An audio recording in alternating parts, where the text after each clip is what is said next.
আগামীতে শুধুই কেবল রাজার ছেলে রাজা হবে, রানীর ছেলে রানী হবে, রানীর ছেলে রাজা হবে, সেই দ্বারার রাজনীতি আমরা পাল্টে দিতে চাই।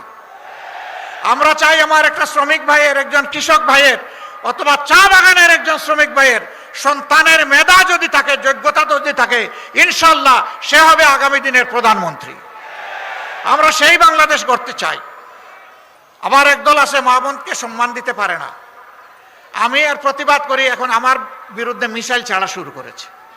কিন্তু এরা জানে না আধুনিক বিশ্বে মিসাইল চাললে অ্যান্টি মিসাইল খেতে হয়। এখন কি বলবে, চোর তো ধরা পড়েছে, ডাকাত তো ধরা পড়েছে, এখন ডাকাতের পক্ষ নিয়ে বলতেছে ওরে ছেড়ে দাও। তাহলে কি চুরে চুরে মাসতুত ভাই, তাই না? হাতে হাত মিলিয়ে আমার চরিত্র হনন, ঠিক আছে আমি সবর করলাম, তোমাদেরকে মাফ করে দিলাম, যাও, এ নিয়ে আর কথা বলবো না, শেষ। আল্লাহ তোমাদেরকে মাফ করুন।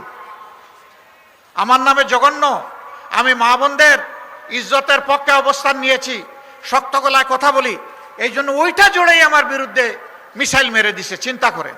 চায়ের দেশে ছুটির সাথে সালতানাত টি রিসর্ট, চায়ের দেশে আপন ঠিকানা। আমার আইডি হ্যাক করে, এরপরে চোর ধরা পড়েছে, তারপরে বড় গলায় কথা বলে। তাহলে কি সেটা এখনো রয়ে গেল চোরের মার বড় গলা? আল্লাহ মাফ করুন।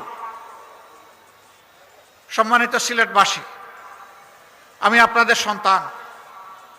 আপনারা তো অনেককে সুযোগ দিয়েছেন, পরীক্ষা করেছেন, দল এবং ব্যক্তিকে যুগে যুগে।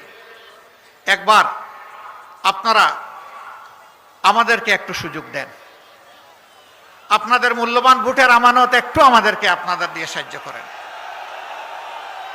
আমরা কথা দিচ্ছি আপনাদের মালিক বনব না, আপনাদের সম্পদ, জীবন এবং আপনাদের ইজ্জতের পাশে দাঁড়িয়ে আমরা চকিদারের কাজ করব ইনশাআল্লাহ।